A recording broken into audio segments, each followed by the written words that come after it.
Hi, chat. Hello. I've returned. I forgot that we had Haru still here. But today, we're gonna get back into the Ghost of Alcantra. I've been meaning to finish it for a couple weeks now. But I think because, like, we had other games that we were trying to get through. I think one of them was Outlast that we were trying to, like, get through and finish. But we have a lot of time now. We just finished Outlast last week. So we're going to try to get through as much as we can this week of the Ghost of Alcantra. So let me go ahead and load it. Go over to this screen. Let me get rid of this. And let me grab the game real quick. Not that. There we go. Oh, it's really small. Hold on. I gotta fix that. Okay. There we go. That should work. I'm gonna remove Haru temporarily. Goodbye, Haru. Ah! She's gone now. Anyway. Let's see. Oh yeah, we were right here. The story was made up. She would show me anything to convince me to live. I bet that seeing with Vlad was meant to make me think she was always willing to risk her life to be with me, and to make me feel better about not telling anyone who she was. I wasn't gonna be fooled. Why won't you let me be with you, Alexandra? What's left in life for me? I felt my soul wavering, and the scene changed from Alexandra's story to familiar scenes from my life. I was fading away, back to times without Alexandra.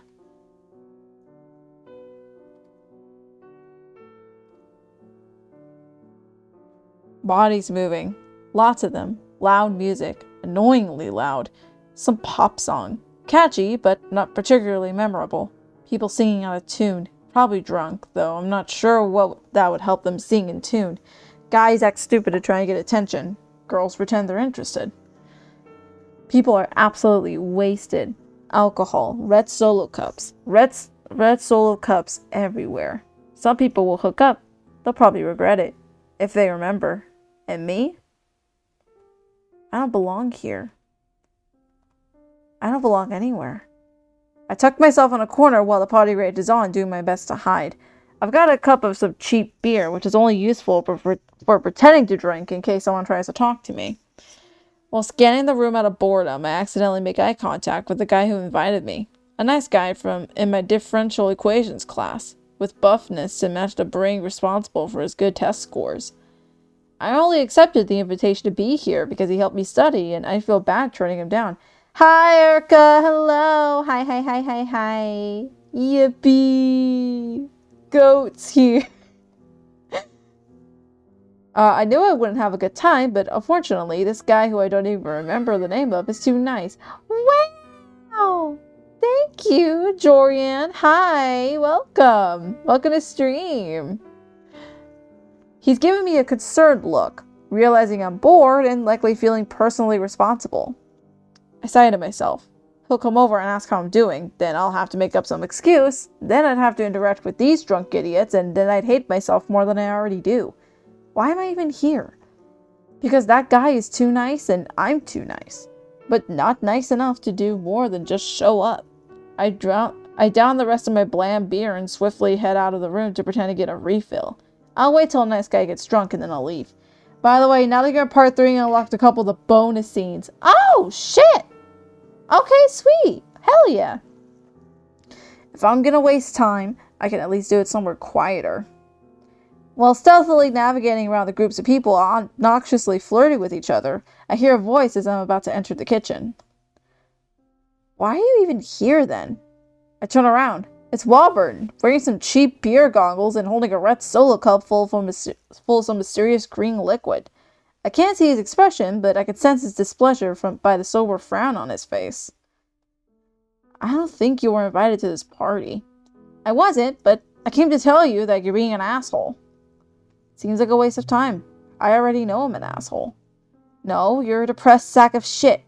You're not usually an asshole. I shrugged a response and casually tossed my cup into the trash behind me. The guy who invited me will survive. That's not what I'm talking about. He dropped a finger on my chest. I mean about Alexandra. He just had to bring that up. See, you can tell Walbert is older because his glasses are different. Yeah, no, you can tell he's older. He got different glasses now. See, in character lore, chat, when a character changes glasses, they got older. So if I come out tomorrow, chat, and Cherry has like what, orange hair? She's older. I don't know, dude.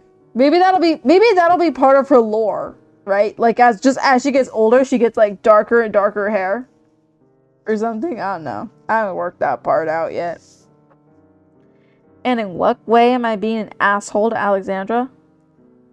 Being here instead of being there. Can't you at least hear her out? I snorted. That? What's the point? It's not real. You think I don't remember my time with her? I do. Almost every detail. The second time we met, after we made our deal, we explored downtown Alcantra together. We didn't cross the bridge. We didn't look at any waterfalls. None of that happened. Let's be real. If I'm still alive, I'm drugged up on painkillers. My brain is attempting to cope to keep me alive. There's no point in believing some romantic fairy tale. This all had to be a fantasy. It was too convenient. I wanted her to save me, so I recreated her to do so. But I realize the truth now. We're in my head. I'm delusional, but not delusional enough to recognize that whatever Alexandra showed me was a reality. It wasn't reality? I guess everyone can read my mind when we're in my mind. Answer the question, Nick. It wasn't. It was. I didn't respond. Walburn waited a moment, then chugged his beverage in frustration.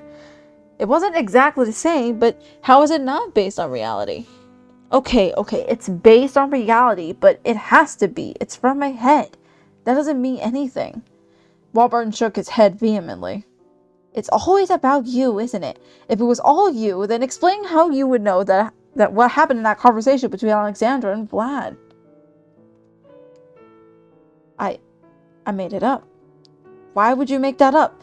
If your brain is trying to make you live, wouldn't it be all happy scenes? Why would you include Vlad threatening Alexandra? It's an excuse for me.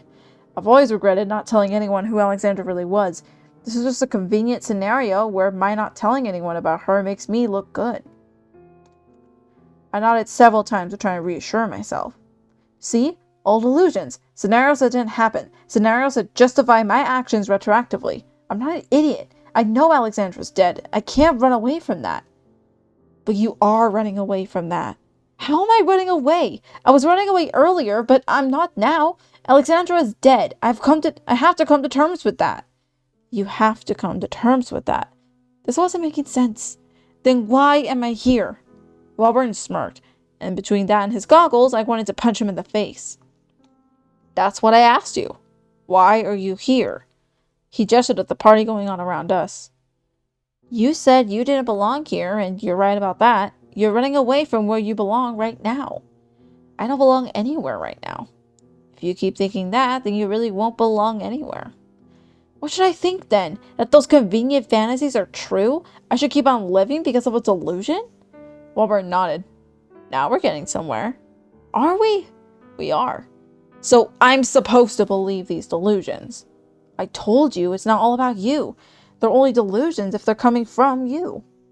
What? Where else would they be coming from? Ghosts aren't real. This isn't real. We're in my head. I'm delusional, but I at least know that much. Do you know that the conversation between Alexandra and Vlad wasn't real? Answer the question, dumbass. It's not. And how do you know that? Because it isn't. That's the stupidest thing I've ever heard. Saying stupid shit is my job. What else could I say? It wasn't real because I knew it wasn't. I looked away from Walburn and at my feet instead. I knew what he was going to say. He stepped forward and patted me on the shoulder and said what I dreaded him saying. You want it to be real. I do, but I know it's not. Consider what's different in what you've seen so far.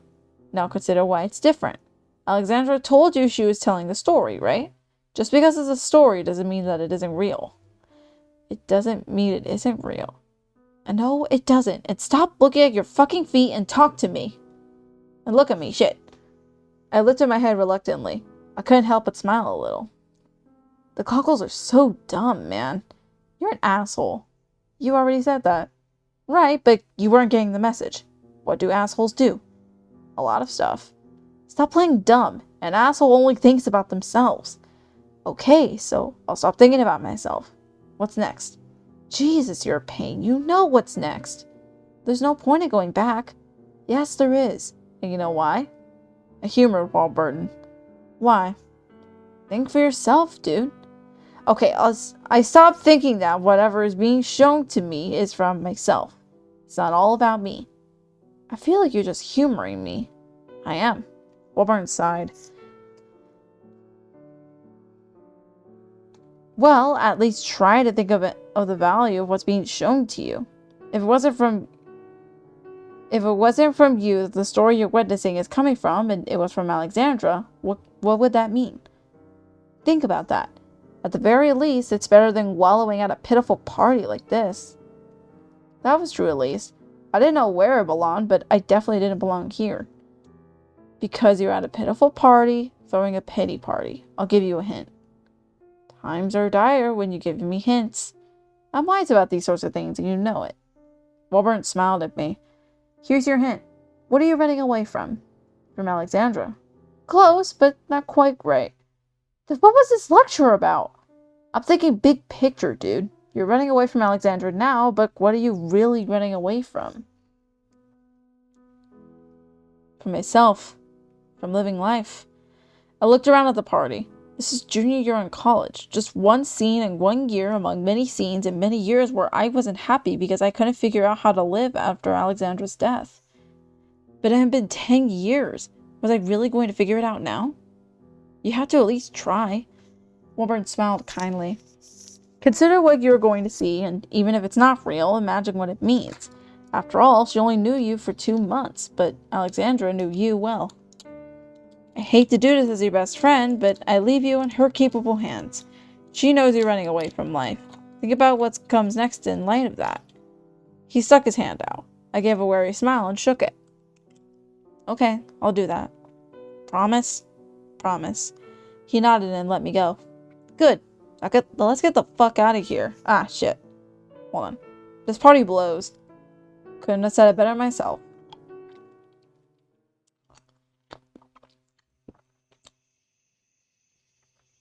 Other people counted sheep to fall asleep. I counted murders in the family. It wasn't a conductive strategy for restfulness, given that counting to 2 wasn't particularly difficult. So I laid awake in bed, wondering if guilt and regret ever kept my father and brother up. I was also thinking about something Vlad had likely inadvertently implied, which was that his existence was due to an affair of father's. It would not be surprising. It was well known that Yenna and Elgar Thorne shared a loveless marriage. Infidelity was probably their favorite pastime to remind themselves that not all relationships had to be as awful as their married lives were. That would explain Yenna's hatred of Vlad. She knew he wasn't her child. Who then was Vlad's mother? It had to be Marina Radek. It was often rumored that there was something between her and Elgar Thorne, and the timing of her leaving the family matched up quite nicely with the birth of Vlad. Did Vlad kill her because of this? That made the most sense, but given his longing for a mother figure in life, it seemed counterintuitive to murder his actual mother. Then again, Vlad was surprisingly stupid sometimes. Was I afraid of Vlad? Of course not. My only fear was a return to the life I had once lived, because one who is finally free from their cage can never return to it. I had happiness to look forward to. Vlad only had misery. If you want to play these sorts of games, brother, then let's play. You have nothing to gain, and I, everything. Tired of wasting time thinking about Vlad, I turned over and closed my eyes and fell asleep. The next day, Nick and I kicked off our routine of meeting at the gazebo by the canal and exploring Alcantra from there. They say that spring is the season of beginnings, and while it was summer, I felt like I was living in my proverbial spring. My life had truly begun, and I was indulging in the sedative of happiness. It was June, but it was my spring. I did my detective work, but all I really did was create narratives and implicated Vlad as a murderer, given my conjecture that he was the likely culprit. As such, there's no point in recapping my brilliant insights, and instead, we should focus on the more mundane, and thus the more beautiful moments between Nick and I. We ate at restaurants, and I learned to overcome the horrors of public dining. We walked trails, and we went shopping. We even visited Lake Superior, though I didn't know how to swim, and even if I did, I figured that I would have a much pleasanter time skipping rocks than freezing in that miserably cold lake. We did so many things, and yet none of them were particularly groundbreaking. These were the sorts of activities that constituted the ordinary and everyday for most people. But for me, these were the sorts of activities that constituted the extraordinary and the once-in-a-lifetime. It's supposedly in the small things that one begins to appreciate life, and that sentiment was doubly true for myself. These small things had not yet become associated with the overly familiar for me as like they had for most, and so I knew all too well that they were to be appreciated. Nick and I gradually became closer, and I was willing to elevate the public status of our relationship from acquaintances to friends. I was naturally inclined to be verbally on the offensive, but fortunately for me, Nick seemed to enjoy being made fun of. For the most part, this resulted in a fun dynamic between the two of us, but sometimes I worried a little about him. He didn't seem to think very highly of himself. He wanted his existence to be a positive in someone's life, and I tried to reassure him that his was already one in mine. Nick, are you happy? We were walking on the boardwalk by a small river on the east side of town, so I could see why the question surprised him, given it had nothing to do with the topic we had been on previously, which was wildlife in the area. What brought that on? I was curious if you were happy. You mean like happy? What does it mean to be happy? I mean, are you asking if I'm happy like right now, or if I'm happy with my life? Lake Superior is so cold you go numb all year, so Alexander is right about how cold it is. Oh, hell no. Dude. I remember one time I got to swim in the lake. It was over at, we did a 6th grade camp back when I was younger. And we got to swim in one of these, like, little tiny, it wasn't even like a lake as much as it was like a stream. Because I don't think they had lifeguards. It was really fucking cold, though. Because we still had to walk from that little, like, lake or whatever back to the campsite. So we were like, it fucking sucked, but it was fine. I guess I'm asking if you're happy with your life, then. He thought about it. I think so? What do you mean you think so? How can you not know? Well, if you're thinking about whether or not you're happy, you're probably not. I figure most people who are happy don't think about it too much. And I don't think about whether I'm happy very often, so I think I'm probably happy. That made sense. It made too much sense. It explained much about me, given how I very clearly recognized that I was very happy now, and that for most of my life, I had not been. Nick looked over at me. And what about you? Are you happy? I've not had a happy life, but I'm very happy now. Nick was a little thrown off by the candor of my response. Oh, I'm sorry to hear that, but I'm glad you're happy now. I gave him a smile. Thank you. You've helped make me very happy after all. I hoped that my admission made him happy as well. However, I knew that we were still a long way from genuine connection, given that I was hiding who I was. Nick often talked about himself, but I could never elaborate on my own personal feelings because those were so messily entangled with my being a thorn. If I told Nick who I was, Vlad would have to be dealt with. I decided to try and talk to Father about the possibility of Vlad being the murderer without bringing up that Vlad had threatened to kill me for revealing that I was a thorn. If I told my father the truth, in his effort to not be usurped as the man of the family, he would probably confront Vlad, and we'd all end up dead. I brought the topic up in a meeting with my father, a meeting he arranged to discuss how things were going with me. I told him about Nick and how much I enjoyed exploring Alcantra, and he was very supportive. Then I brought up the real subject I wanted to discuss with him. Father, do you suspect that Vlad killed Marina Radek? You could hear a pin drop in the silence that followed. My father narrowed his eyes at me. Suddenly, he was no longer my father, but the acting head of the Thorn family. Do you think Vlad killed her? I do. And why is that? The Thorns, or someone associated with them, are far and away the most likely motive to murder her, given that she worked here previously. Then why rule out me? Because I know you cared for her. You don't know that. Yes, I do. My father irritably clicked his tongue and then changed the subject. Why suspect Vlad and not someone else from this mansion? I couldn't answer that truthfully without exposing my conversation with Vlad. I bluffed a little. Because you know what he's like. He was obsessed with a smooth transition to the head. I bet he'd be willing to kill over it. He was willing to sacrifice my freedom, after all. Stony silence followed from my stone-faced father while he examined me. I knew that my father wasn't likely to be my ally. In the future, I was going to have to throw caution to the wind and be truthful about what Vlad had threatened me with to get my father to be on my side. I do not think Vlad killed Marina Radek. And that was that. I still had work to do to convince my father that the legacy of the Thorns was not worth its complete moral degeneration. But keep an eye on him, won't you? Yes, I'll keep an eye on him. I understand your concern. I made to get up from my chair, but my father stopped me. Alexandra, my answer isn't an indication that I trust Vlad. I do not. I sat back down and then lowered my voice in case there were eavesdroppers by the door. But surely then you must realize that Vlad is the most likely culprit. Motive alone does not constitute evidence. Vlad and I have both been questioned. There was no evidence that he killed Marina. It is precisely because I do not trust him that I don't think he killed Marina. He would not be foolish enough to jeopardize his headship with murder.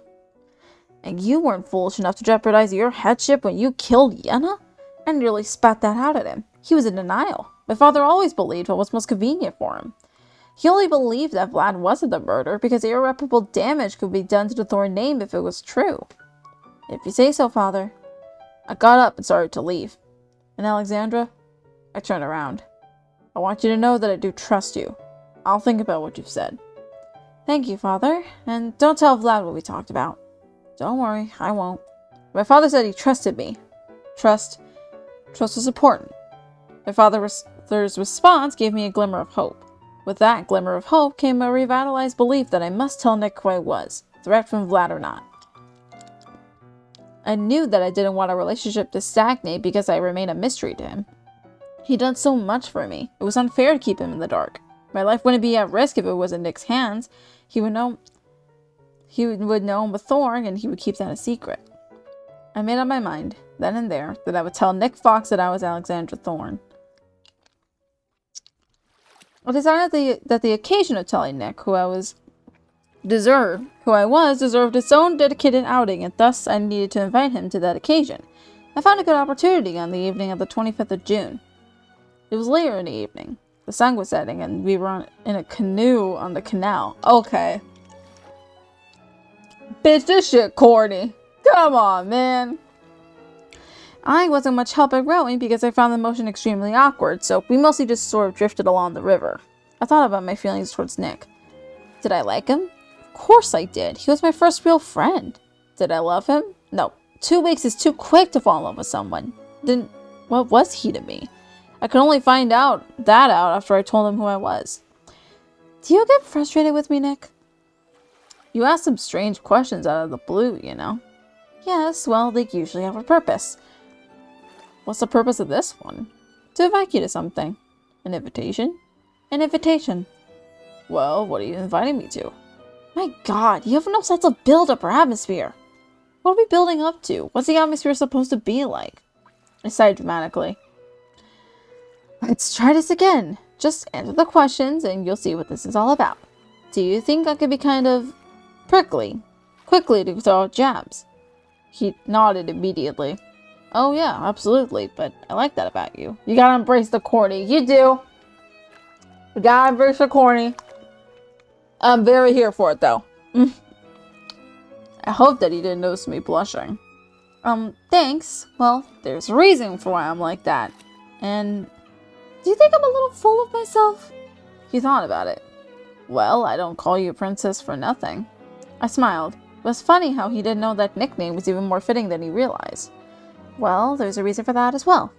There's a reason for everything, Alexandra. Well, these are particularly good reasons. So, you want to tell me all about why you're the way you are? Something like that. Perhaps I was drunk on the allure of the glowing sky, but I thought that while I didn't think I was in love with Nick, that it would be wonderful if I was. I leaned over the canoe towards Nick. Do you want to know who I am? Where I come from? And why I'm here? I was now leaning so far over the canoe that I was nearly in his seat. He turned around to look at me. I do. And I want to tell you. I'm sorry I've been so unfair to you by hiding who I am. But no longer. I want you to know who I am. You know, there was something enticing about you being such a mystery. I laughed. Well, I hope that who I am is even more enticing. Is it going to be a big shock? It's going to be a very big shock. A moment passed and I started thinking stupid things. Like if I could fit in his seat with him and whether the canoe would stay afloat like that. And then I realized it definitely wouldn't. It wouldn't then. I thought that I wouldn't care. Then I realized I couldn't swim, and so that would be very bad, but I was wearing a life jacket, so I'd be okay, and then I concluded that the friendship was very confusing. That moment, that period of stillness between contemplation and action, continued until Nick ruined things. Well, are you gonna tell me? What? I thought you were gonna tell me who you were, where you're from, and why you're here? I said this was an invitation. Right, and you invited me to hear about you. You're such an idiot sometimes, Nick. I am? Yes, you are. I haven't invited you to anything yet. I shook my head. How could he be so perceptive and so oblivious at the same time? Tomorrow. Meet me at 9, right around sunset, at the cliffs, about half an hour from here. This is beginning to sound like it'll be an awfully dramatic heart-to-heart. It will be an awfully dramatic heart-to-heart. I told you I had lots of issues. I guess you did warn me after all. That's right. I did warn you. So no running away from our... I placed my hand on my chest, above my heart, and then leaned over to Nick, placing my hand over his heart. Heart-to-heart.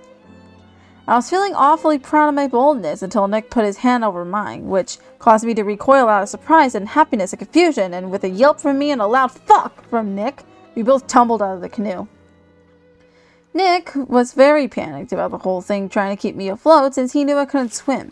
But I was wearing a life jacket, so I was fine. I was laughing the entire time. Nick held on to me while I learned how to tread water. This time I didn't move away, or let him hold me to reassure himself that I wouldn't drown. After he eventually calmed down and we pushed the canoe back to the shore, he finally responded to my invitation. I'll be there.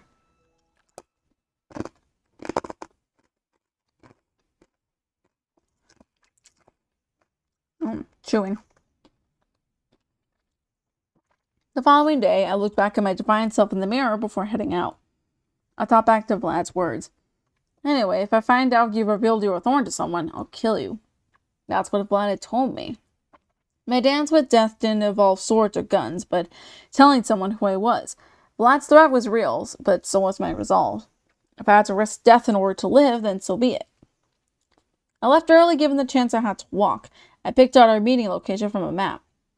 The reason I picked this spot was because it was secluded, had high elevation, and was near a cliff, adding to the drama of the situation. I always had a tendency for theatrics, not that I had any intention of throwing myself off the cliff if things went sour.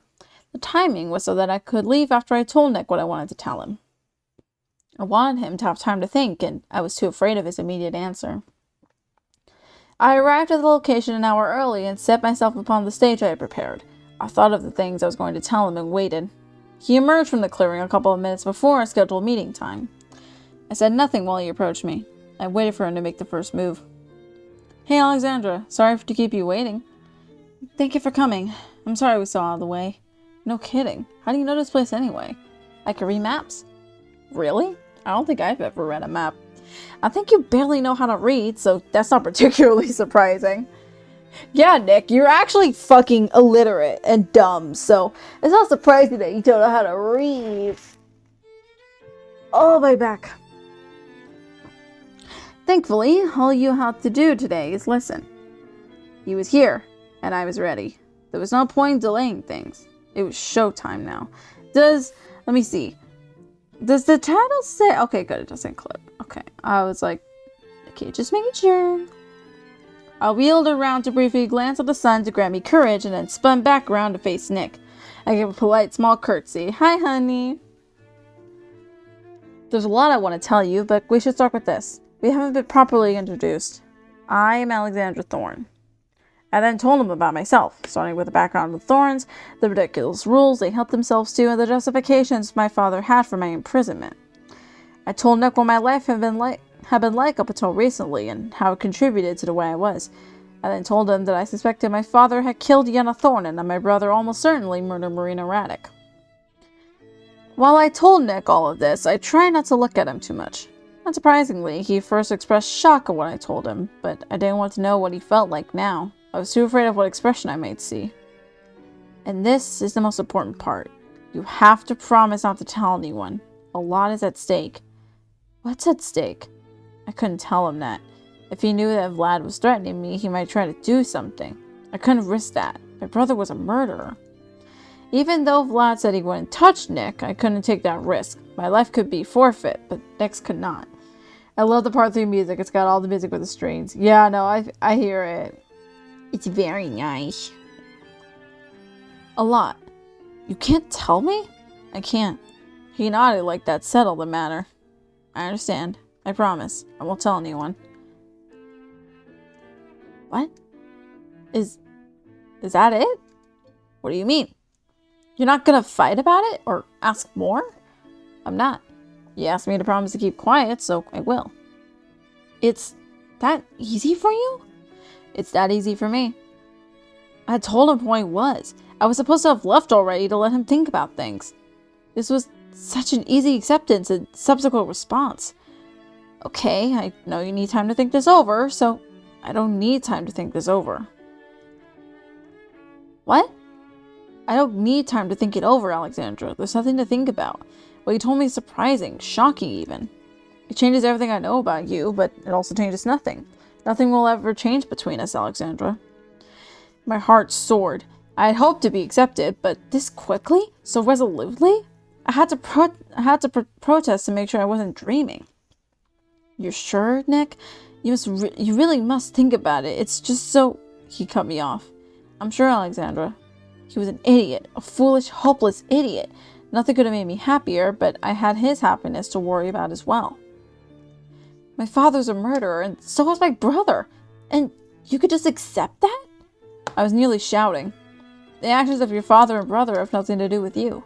Like hell they don't. I'm tied to them. Accepting me means accepting the family I'm a part of. I was an older Nick, kind of looking like a snack. Yeah, no. Listen, you may not be able to get over a dead girl, but like, I accept that you're a Thorn, but that doesn't mean you're a murderer or complicit with murders or responsible for the sins of the Thorns. Don't place a burden you don't deserve onto yourself. Surely you understand what being involved with me means. I do, Alexandra. He was nearly shouting himself now. And I want every part of it. I want to be by your side. By my side. It was unfortunate that the cliffside lay behind me. I could hardly keep myself upright now. I was falling. He was staring at me so resolutely, so determinedly. Like he couldn't believe how foolish I was being. Did he not realize that he was the one being foolish? Had I felt this feeling before? No, this was different. I was falling. You know that being by my side, it won't be easy. Nick laughed. No doubt about that. And you're okay with that. I'm more than okay with it. I wanted Alexandra. I could handle it. I had no idea why I was making excuses, trying to push him away. Perhaps I was frightened. What came after this? I didn't know. What happens next could only be conceived in dreams for Alexandra Thorne. I'd already dreamed so much these past few weeks. Could I dare to dream any more?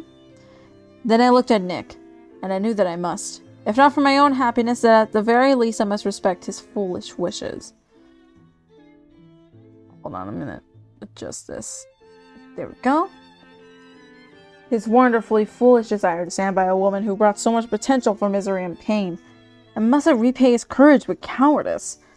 Nick Fox, you're an idiot. He laughed. Gee, thanks. But I'm very glad you're an idiot. I'm glad that you're glad I'm an idiot, but you must not think very highly of me. I think the world of you, Nick. What makes you think that?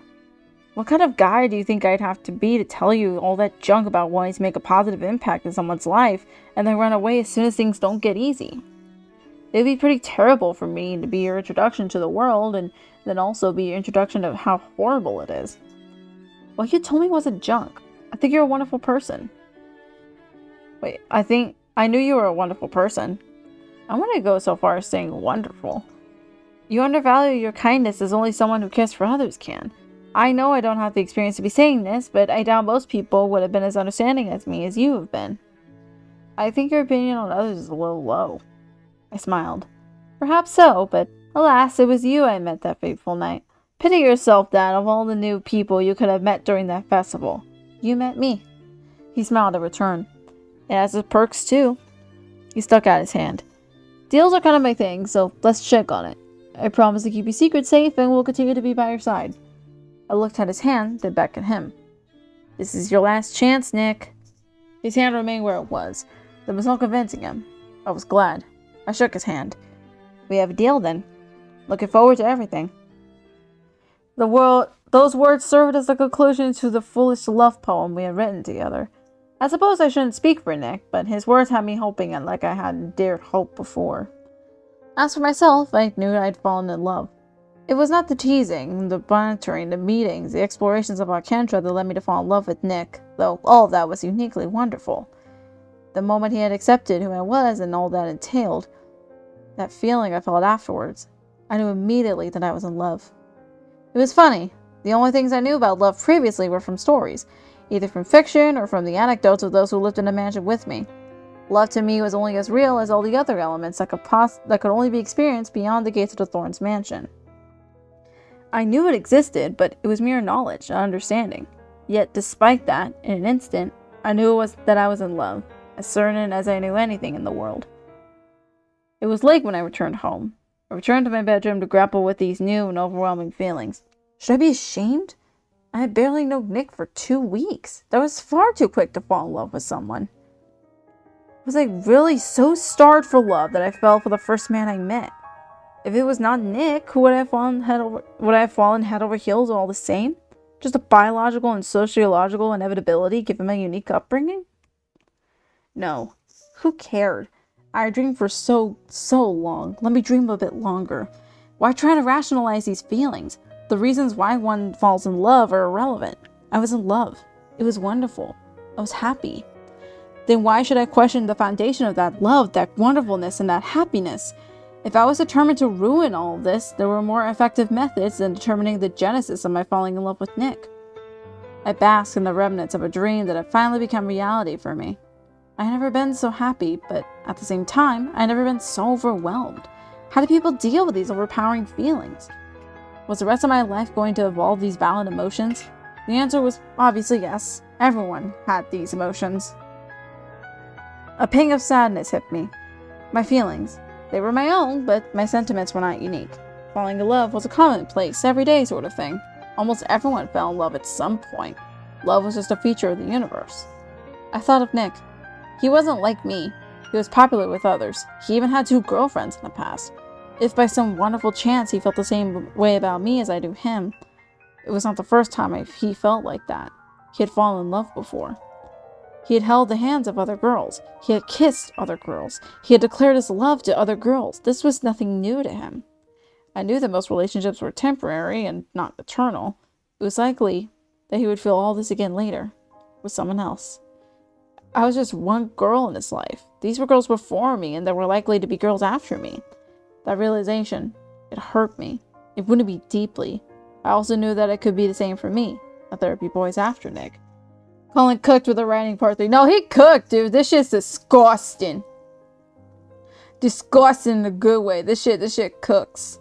This shit fucks. I tried to imagine my feelings for Nick directed towards someone else, and I couldn't. The thought that this feeling wasn't unique was horrible, but I knew I was being naive. For all the dreaming of love I had done, I had only thought of the beauty, the hope, and all the good that was associated with love. But of all the feelings in the world, love carried the most potential for pain. What a troublesome feeling. Was I really so happy to be in love then? Knowing that my happiness now could be my destruction later? Yes. Yes, I was. I was very happy. If this was a dream, let me keep dreaming. If this was reality, let it continue to be real. If all those feelings came to an end someday, I would be glad that I got to feel this way, even for an instant.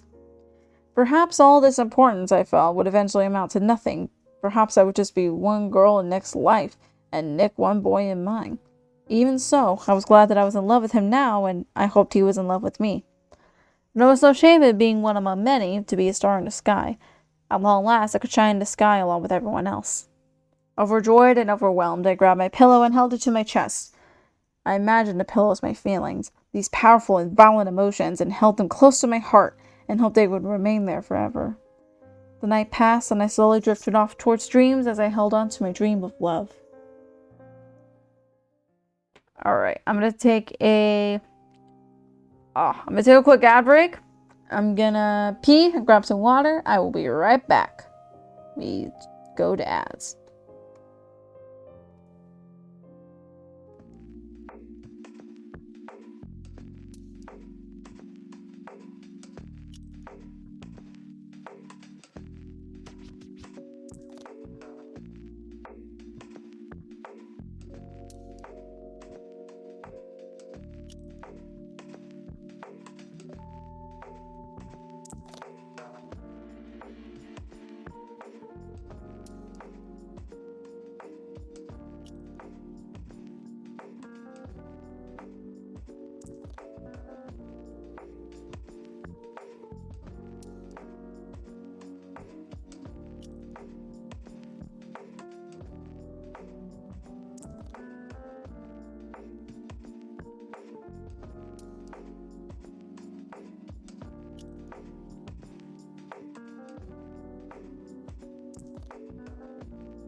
Okay, I'm back.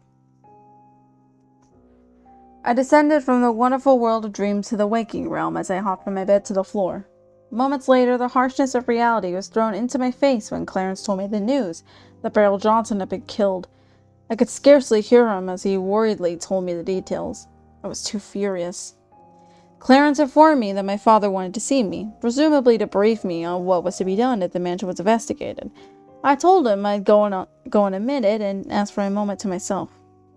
Once he left the room, I ran to my pillow that had served as an accompanying prop to my reflections on love yesterday and changed his roll to a punching bag. I smacked it a couple of times, buried my face into it, and let out a silent scream. Yes, my screams were silent. Neither my father nor my brother had heard them all these years.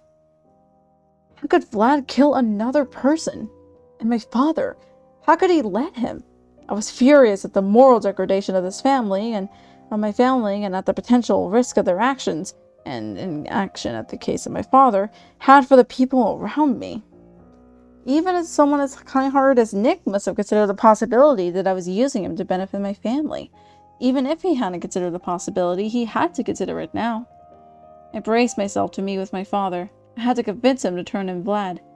I had no other option. I knocked at my father's door. "It's me, Father. Come in." He looked tired, but I had no sympathy for his plight in trying to maintain the Thorne legacy. He would be much happier and much less tired if he would just do the right thing. I wasted no time. I spoke in an urgent whisper in case Vlad was attempting to listen in on us. "Father, you must know the murderer has to be Vlad." My father warily rubbed his eyes. "That's not what I wanted to talk about, Alexandra." "But it's what we must talk about. And what evidence do you have that Vlad is a murderer? There's no one with a motive besides him. That's not evidence, Alexandra. And what reason would Vlad have to kill Beryl Johnson? She's part of the anti-tourist group. She had a personal history with Marina Radek. There's plenty of reasons he could have wanted her dead. Those reasons apply to other people too, Alexandra. I had to change tactics. I wasn't getting through to him.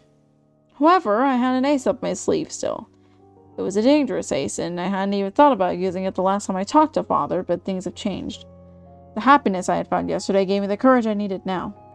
I know Vlad is capable of killing Father.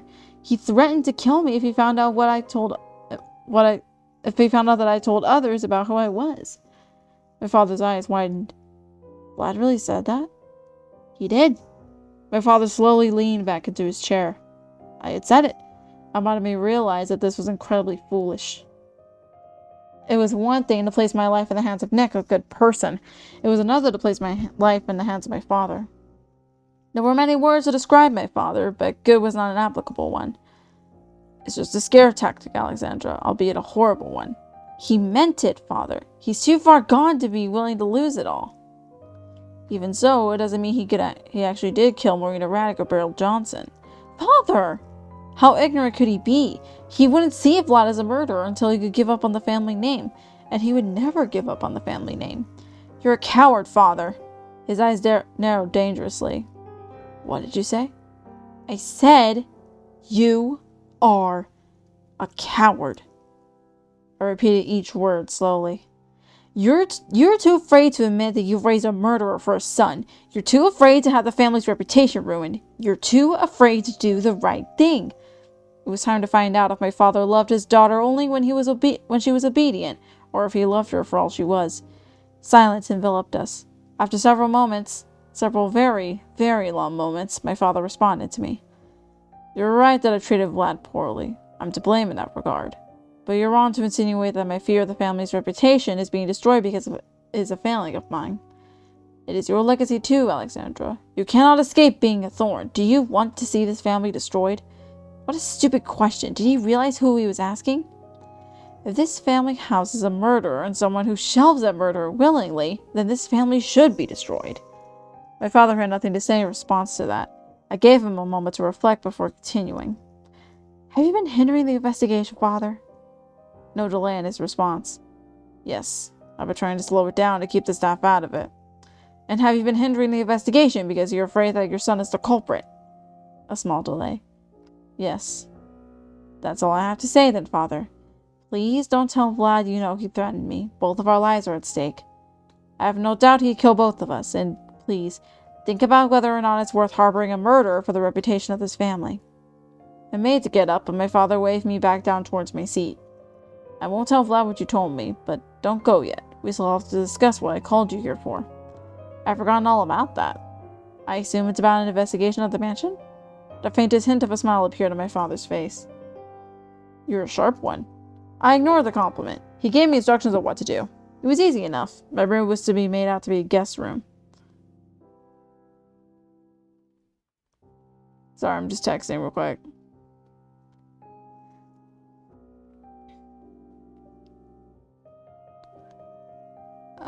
Okay, there we go.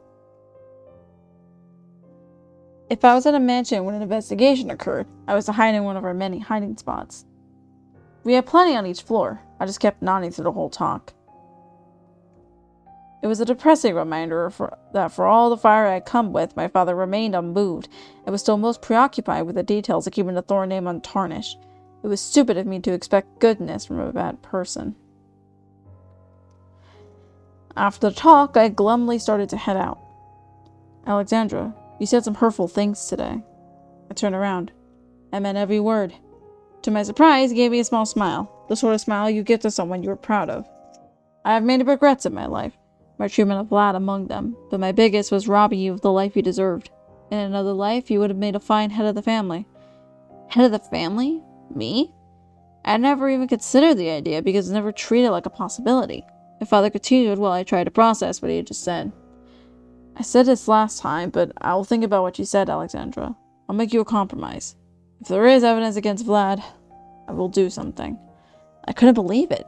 I had gone through to him. Well, kind of, but kind of getting through to him was a miracle in itself. You mean it, Father? I mean it. When I walked out of the room, I entertained the thought of becoming the head of the family. In one way, Vlad's arrest would destroy the family. In another, it would save it. The Thorin name need not die, it just needed to be reborn. Becoming the head would solve everything. I could be with Nick and do my best to rebuild a family to a family with less murderous tendencies. If only it wasn't such an unlikely solution. I always showed up to our meetings nearly 45 minutes early. The reason for this initially had been excitement, but now it had become such a tendency that I was loath to let Nick take this pleasure away from me. It was a pride thing. He could show up first to our dates over my dead body. I spent the time waiting at the gazebo, wondering if he'd even show up. After the sense of accomplishment from what I achieved from my father had cooled off, I remembered that Nick very well might have backtracked on his previous sentiments, given that he now knew I belonged to a family of murderers. Sweet words were only sweet when true. They're poison otherwise. Yet I had placed my life in Nick's hands for a reason. And to prove that I was correct in my judgment, Nick showed right up on time with a smile and a wave. I thought you might not come. Why wouldn't I? Don't play dumb, you heard the news. He smiled at me. I thought you might be worried. Actually, I wanted to do something that would show I wasn't all talk. Except that it was kind of hard to think of what I could do. Showing up was good enough. Yeah, but you have low standards. I do not. Yeah, you do. Showing up is most definitely not good enough. I said a lot of things last night. What sort of guy would I be if I didn't mean them? A total scumbag? It's the worst of the worst. Absolute trash. Yeah. Anyway, there's a lot of people who say things they don't mean, and you're too trusting. I planned to give you a really pretty speech, just lay it on thick that I was serious. But I changed my mind. What? I mean, I didn't change my mind about doing something, but about giving you a speech. I think you've heard enough of those. What makes you say that? Oh, just a feeling that in a previous life I gave you a speech, so at least in this world, maybe I do something new. I'm rather fond of speeches, actually. I did enough talking last night. It's time I did more showing. Except all I can do is, metaphorical shit, but I think it might still leave an impact. Okay then, what did you have in mind? Have you heard of Dropaway Mountain? What kind of name is that? I guess you have it then. It's a mountain a couple of miles north from here. I want us to go there. And what does that have to do with showing me that you're trustworthy? Actually, it's more to show that I trust you. You'll see, I have everything planned. So we headed off as we so often had these 2 weeks. Me riding behind Nick, hands on his shoulders, standing at the back of his bike. We reached the base of the mountain itself a half hour later, nostalgically reminding me of our first excursion to the waterfall in Hamatra. Nick led me along the pathway up the mountain. So, the view at the top is nice, of course, but Dropaway Mountain is known for its narrow staircase that leads to an observation deck that's built into the side of the mountain. The stairs can be a little scary, hence the name Dropaway. It's a really cool experience. Makes you feel like you're inside the mountain, but also looking over the world. So, all that stuff he said to me earlier was just an excuse for a date? No, I got something I want to show you at the top. Don't worry, I wasn't bluffing. It's fine if you're bluffing. I know how you guys can get sometimes. I'm not trying to impress you. I'm trying to press something on you, Alexandra. There's a difference. It sounds like some nonsense I'd say. I didn't realize you were so aware. Oh, shut up. Languidly, we made our way up, letting ourselves indulge in the comfort and familiarity of our banter. Time flies when you're having fun. There was something to that phrase. The lucidity of reality was most apparent in the itty-bitty, and the T of a much longer word. The vivacity and continuity of the world around us faded away as our own little world. A duality becoming unity overtook it. We submitted Dropaway Mountain in 35 minutes that felt more like 35 seconds. Okay, so what now? Right. He pointed out towards some steps to the side of us. Let's head over there. The fabled narrow staircase lived up to its name. Forget tourist attraction. This was a tourist trap. As in, the hell were they thinking, making a staircase that narrow? This seemed like a lawsuit waiting to happen. I wasn't particularly afraid of heights, but I looked at Nick skeptically. He nodded understandingly. Pretty hazardous looking, right? Are you sure you're not trying to show off? He nodded again. Absolutely, I hate heights. So why are we here then? Ooh. Excuse me. You decided to trust me, and I'm trying to show that I trust you. He reached into his pocket and brought out a blindfold. I'm gonna put this on. I can see where this is going now. You don't mean... Yes, I do mean. I trust you, Alexandra. I can say it all I want, but I want to show it too. Your family is what it is. I still trust you. I'm going to put the blindfold on and go down those stairs, but I can only do that with your help. My life is in your hands. Nick, like a lot of things you say and do, this is very sweet, but it's also very stupid. I mean, I guess you were right. I am trying to show off in a way, but it's like a good showing off, right? Does showing off have to be so dangerous? Of course, otherwise it's not showing off. It's not dangerous unless you make it dangerous for me. It'll be perfectly safe unless you push me off or let go of my hand or something. If I let go, just take the blindfold off, dummy. If this was an excuse for us to hold hands, it may have been the most elaborately constructed plan to do so of all time. And maybe perhaps it was also the sweetest. I smiled at him. Put the blindfold on then. Right, let's do this. He put the blindfold on, I reached down and grabbed his hand, and then led him to the edge of the staircase. I held onto his hands and positioned myself so that I would be walking down the stairs backwards. There was a rail, but I ignored it so I could hold both of his hands. I'd have to be a little careful myself, but this was child's play for me. I risked death every time I met with Nick. I risked death just this morning by telling my father that Vlad had threatened my life. This was nothing new to me. Careful placement of my feet was something I had much more control of compared to other things at risk of ending my life. Okay, down we go, Nick. All you, Alexandra. So we began our weird trust exercise of a date. I take a quick look back, place both my feet on the corresponding step, and then give Nick instructions to help him place his feet on the step that I just left, all while holding his hands. I had to tell him how I felt. Outdated ideals of chivalry would have the burden of romantic confession fall on Nick's shoulders, but given the unique nature of our relationship, I wanted to be the one who did it.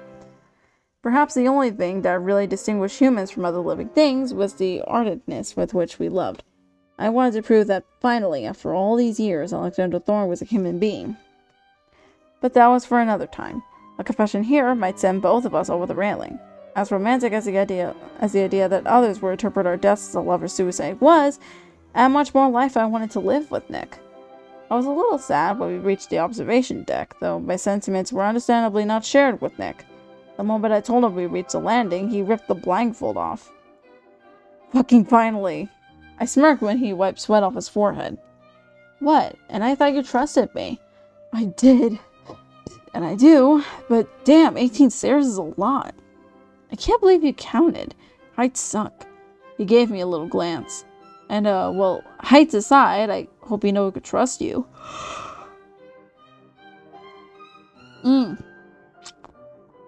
I know you trust me, Nick, and I'm glad you do. Great. He looked relieved. I thought it was now my opportunity to utilize an excuse for us to hold hands. I reached down and grabbed the hand that wasn't holding the blindfold. Wouldn't want you to get scared up here. Let's go see that view now. But, like, we're not getting too close to the railing, right?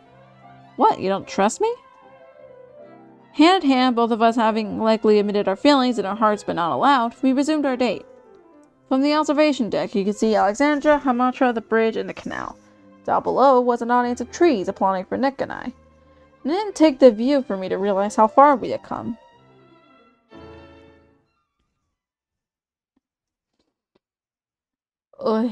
Okay. Yeah, we'll take another. I'm gonna go like. We're gonna take another break real quick. I need to like stretch and shit. I'll be back. I'll be back, chat.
write a Mick?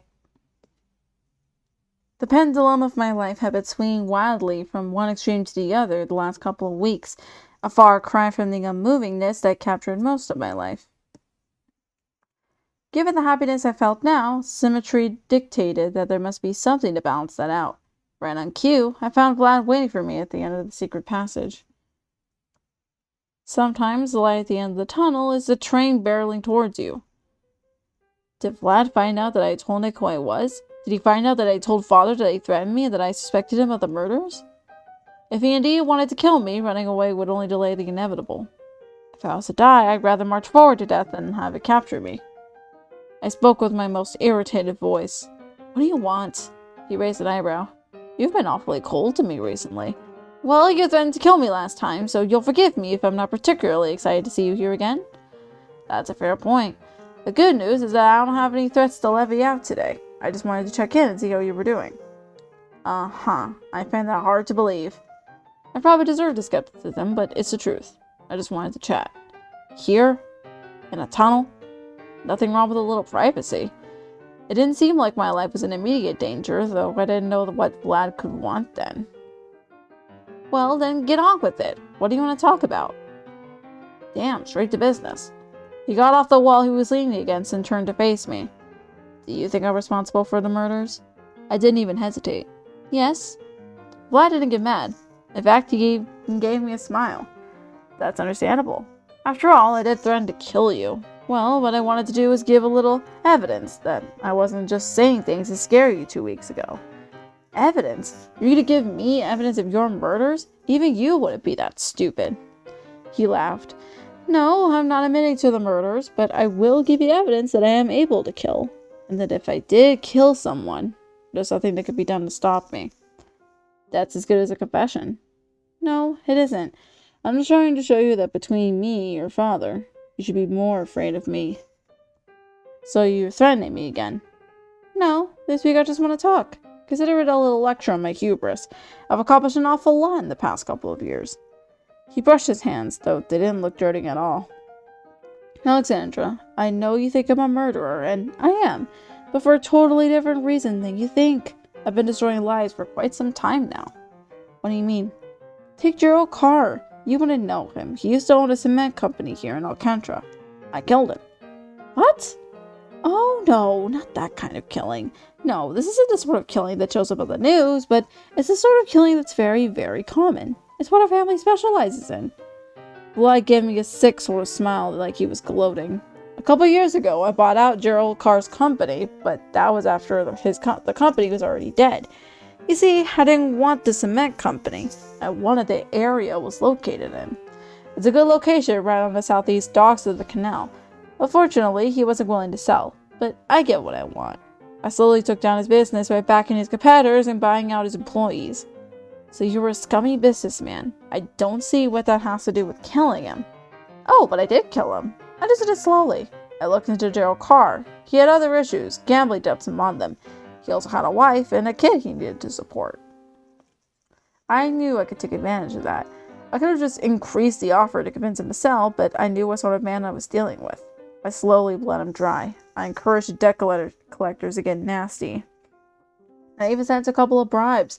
His wife took the kid and left. Eventually, his company was no more and it went bankrupt. It took me about a year to do, and I then bought it. For basically no cost at all. That's killing a man.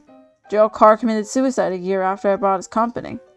I took a man who had issues, who took advantage of those issues, and bled him for all he was worth, just to get a cheaper price on some land. He lost his family, his career, his money, his land, and eventually his life. It was a slow death. That's horrible, but it's still different than what happened to Marina Raddick with Beryl Johnson. It's different, but it's still killing. And you know what? Gerald Carr is just one of my many victims. He's just my favorite story to tell because he did actually end up dying. My job, if you want to call it that, is to ruin people, but in the name of making the thorns even stronger. Our ambitions extend past Alcantra. Alcantra is just our base. Our influence lies all over the Midwest. Vlad changed the subject before I could respond. Father hit me many times. Do you know what was the most common reason for his doing so? I don't. It was because he thought I was too soft. I had a hard time letting go of the idea that people's lives were being affected by my actions. Father was trying to prove a point, just like his father had done to him. When Father thought I didn't make the right decision, he'd get out the riding crop and hit me, and hit me, and hit me until I got the point. We're coming up to ads at 30 seconds. If you want to skip those, drop a sub to the channel, or if you want, get turbo. Okay, that's it. That's enough promo. That's horrible. It is, isn't it? What's even more horrible is that it worked. I'm now a killer Father can only dream of being. I even rather enjoy it. Just think of this as all a game, and suddenly it's not so bad. Vlad, just because you were treated poorly, I don't want you to pity or sympathy, Alexandra. That's in the past. What's done is done.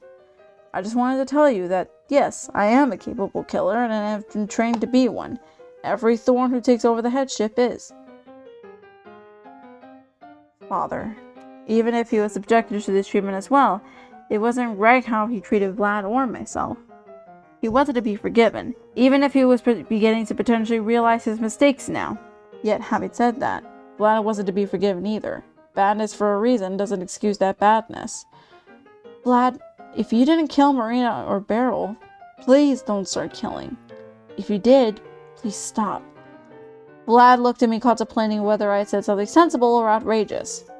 You still think I'm the killer? More than ever. He nodded. Good, good. Well, I want you to think that threatening your life wasn't serious. There was nothing anyone could do for this man anymore.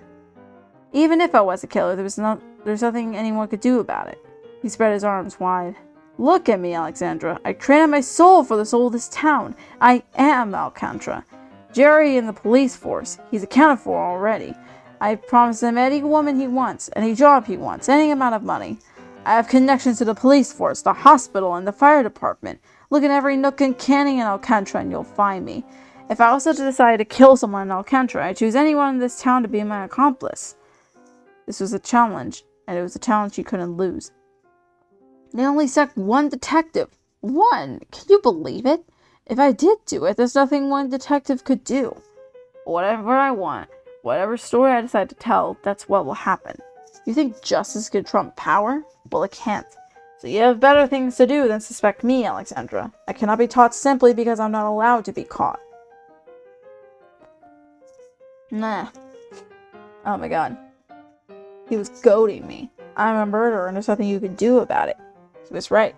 I really couldn't do anything to him myself. But there was something I still could do. There was still one man who rivaled Vlad for power in this town. You're still afraid of Father, Vlad? I wanted to rattle him, let him know that I was compensating for his insecurity about how his life had turned out. Unfortunately, as far as megalomaniacs go, Vlad was a self-aware and honest one. Yes, I still do fear Father. The nasty psychological imprints he left on me hadn't faded yet. I doubt they ever will. He sneered at me. But it goes both ways, Alexandra. He's afraid of me. Terrified, even. It's really his own fault for succeeding in training me. I'm everything Father wanted to become. And then some. The transition of the headship is only a formality. I've been running the Thorn family for the past couple of years. Vlad let the sneer come off his face and adopted a more morose look. So, if you think Father could stop me, you're wrong. He turned around towards the exit of the passage. Anyway, thank you for listening, Alexandra. I'm sorry I did so much talking, but think about what I've said. If you have to choose between a man who's terrible and his son who he made even more terrible, then you have some pretty bad options. I'd just stay out of this. Stay out of my way, Alexandra, and nothing happens to you. Good night. He headed out of the tunnel, his powerful yet extremely pitiful form slowly receding into the distance. Choose between my father or my brother? Vlad was right in that regard. Neither of those were very good options. The Thor family needed to go, or it needed to change. Vlad could not be changed. I was convinced of that. Could my father? Probably not. Not fundamentally, at least. Could he be changed, though? I sighed to myself. I didn't know. It was a depressing thought that I was powerless on my own and that I had to rely on the moral regeneration of an older man who had murdered his wife, abused his son, and locked up his daughter. I started walking back to the mansion. Depressing thought indeed. Depressing, huh? Tell me about it. I know all about depression. Alexandra was showing me stuff to try and convince me to live, but what was the point of returning to that depressing life? I thought about my college years. I was most sad immediately after Alexandra's death, but the period I most associated with depression was college. I felt my soul returning to a memory from those days.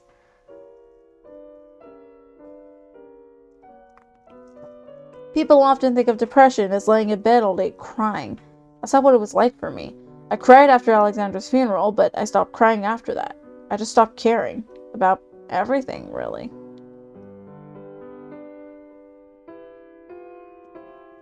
For me, depression was getting assigned to a group project and realizing you don't have the energy to work with other people. Then you find yourself in the back corner of the classroom while people start fighting their group members. You tuck your head down to seem studious and disinterested so you're not approached.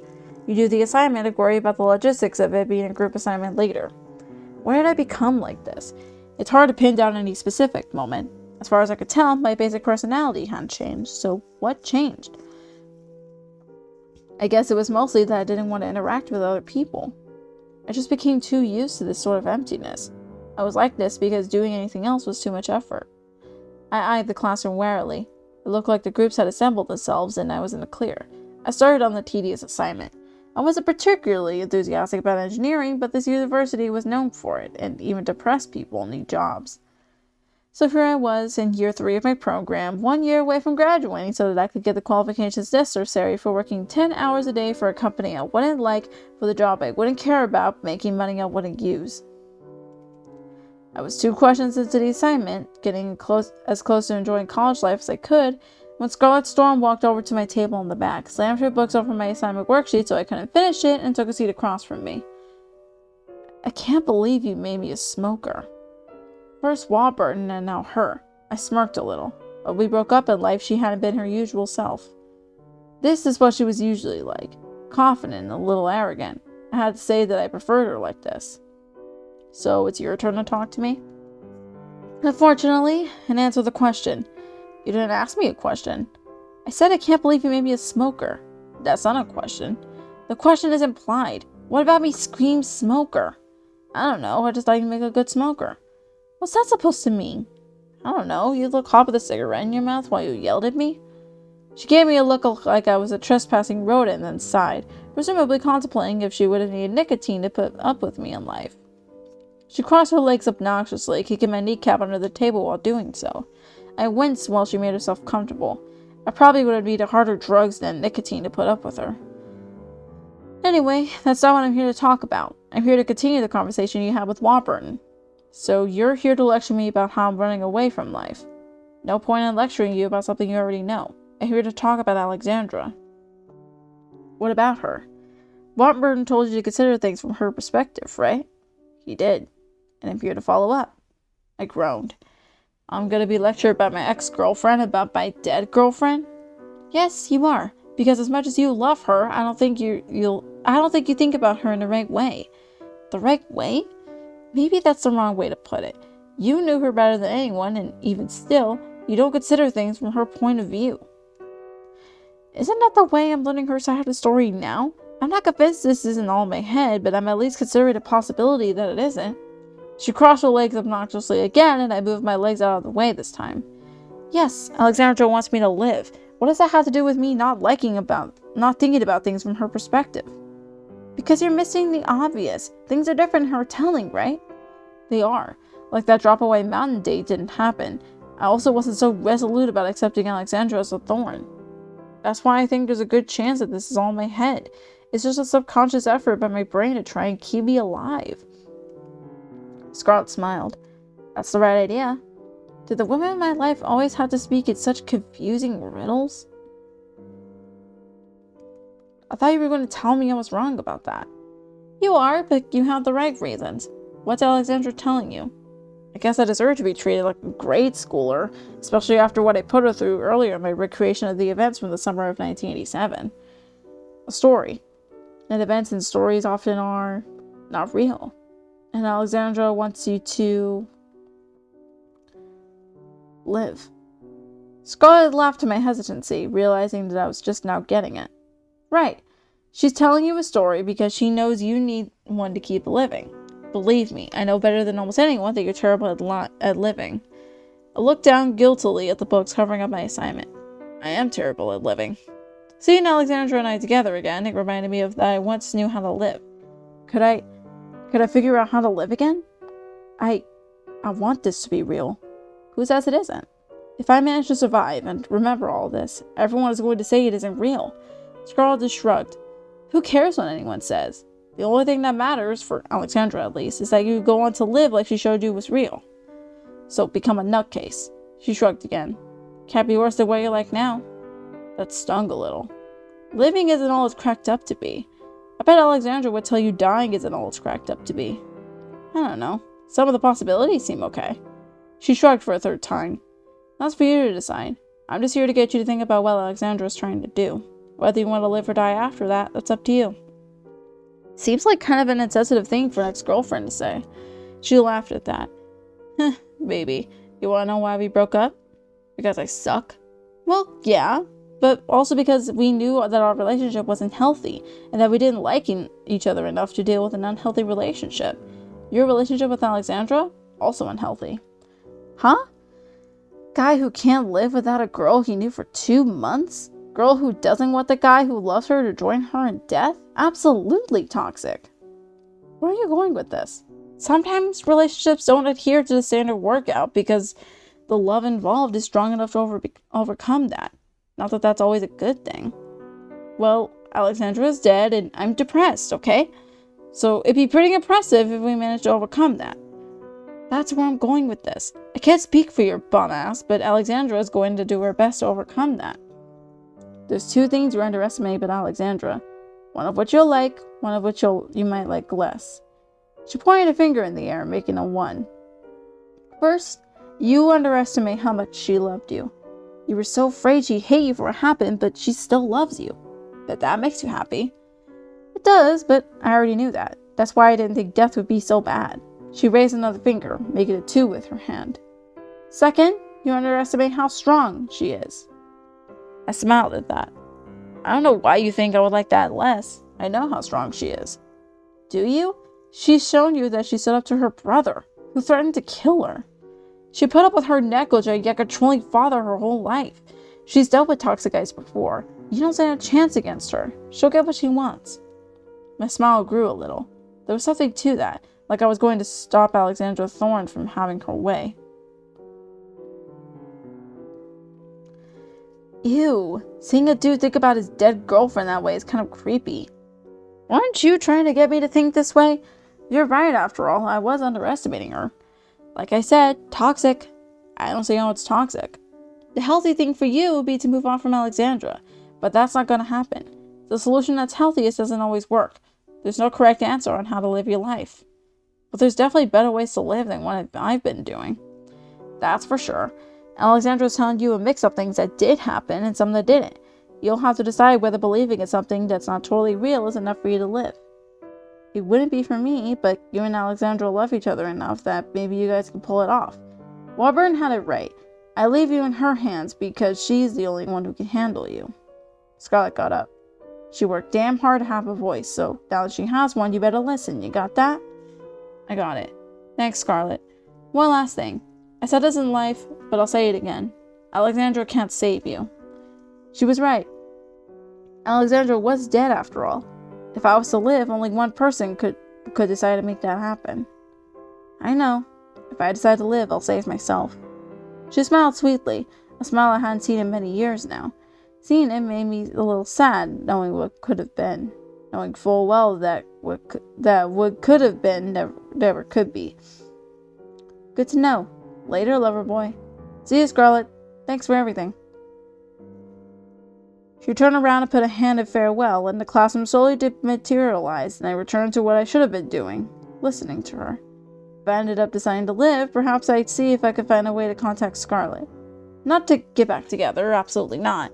We were through with each other, and there was only one girl for me. But someone had to make sure she didn't become a smoker.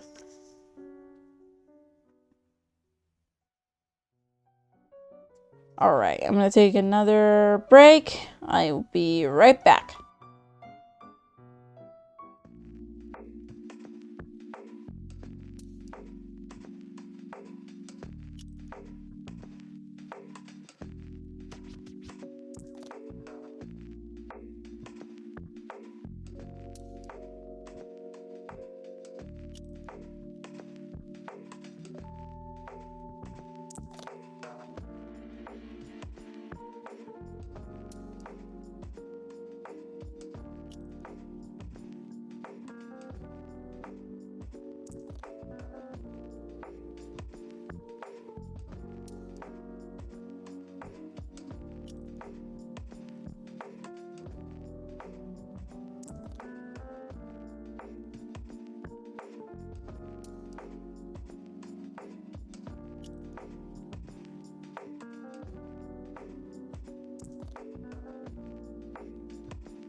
Okay, I'm back.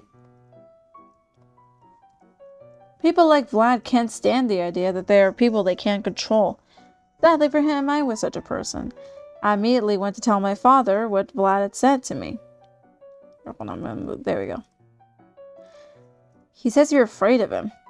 I was trying to goad him. If sensibility wasn't persuasive to him, perhaps I could appeal to his sense of pride. Sadly, like Vlad, my father was surprisingly self-aware. Only a fool wouldn't be afraid of Vlad. He gave me a shrewd glance. I suppose that makes you a fool. Me? I suspect you're the only one in this mansion who doesn't really fear Vlad. You're telling me all this already shows you do not fear Vlad's threats. You need to stand up to Vlad, Father. There's no doubt he's the murderer.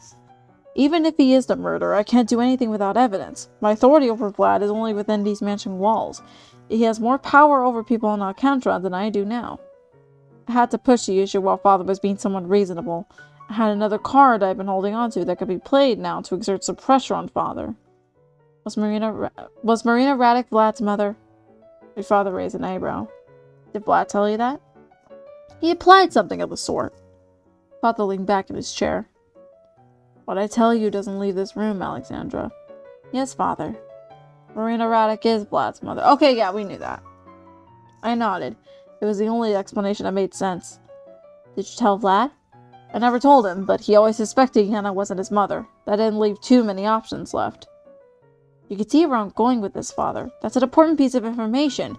It provides a motive for Vlad, one more personal than mere Thorn business matters. A motive isn't enough for an arrest, Alexandra.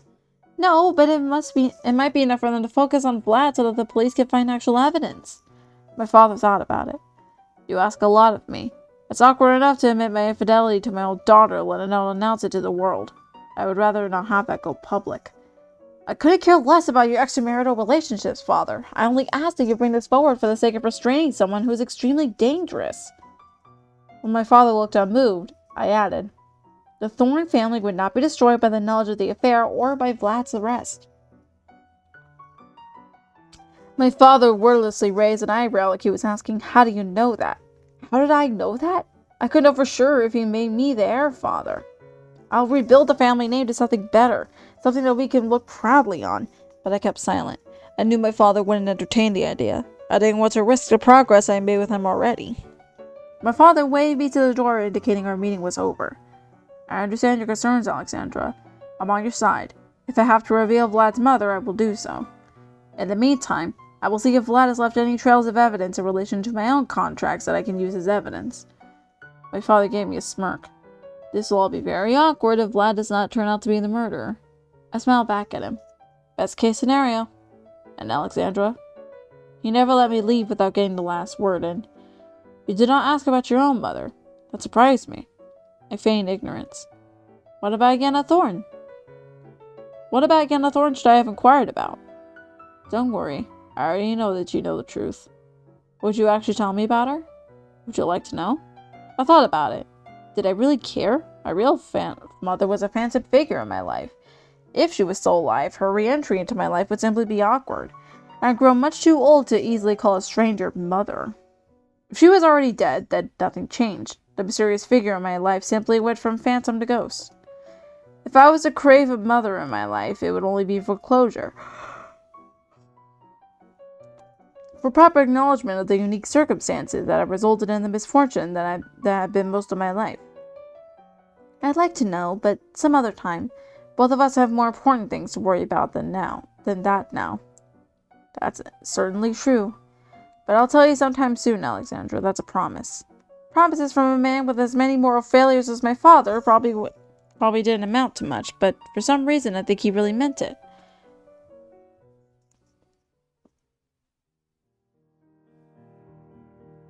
Nick was intent on expanding my horizons by having me meet other people. He thought that a good starting point for that would be to meet his friends and acquaintances. I agreed, but mostly out of intellectual sentiment that he was probably right rather than genuine emotional commitment to meet others. There was still something unresolved between Nick and I that occupied most of my attention, mainly the matter of finding the right opportunity to confess my feelings to him.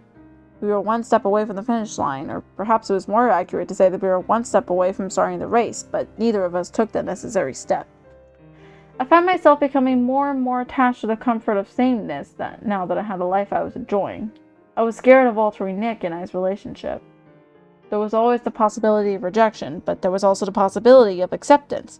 What then? It was funny how feelings of love prompted us to move forward, but also to stay put right where we were.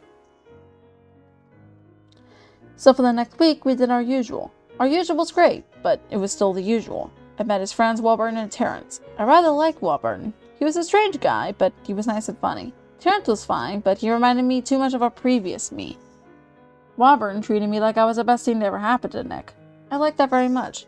Terrence was very polite, but I got the feeling he thought it was eventually going to be bad news for Nick. He was probably right, but I didn't want to admit that.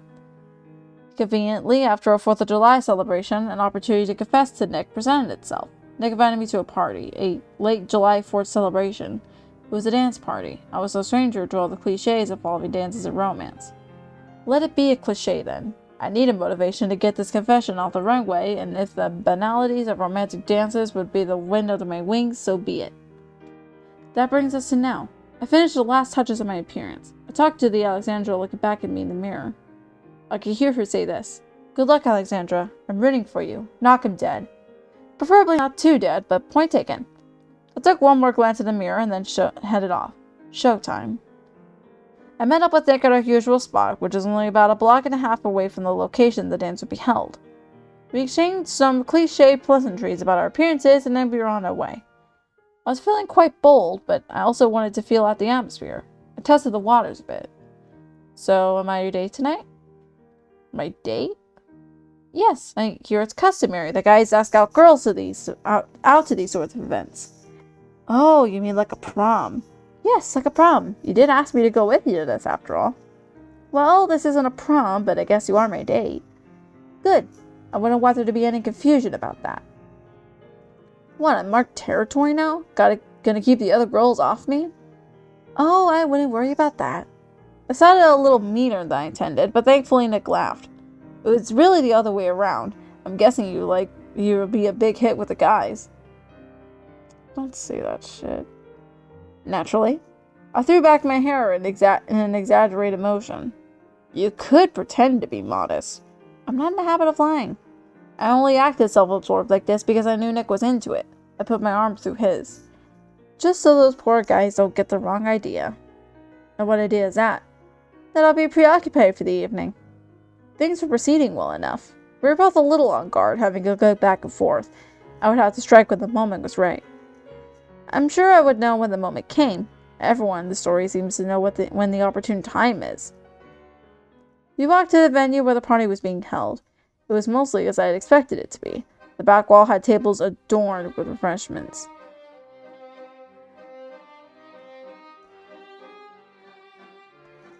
The front wall had the music set up, playing classical waltz music.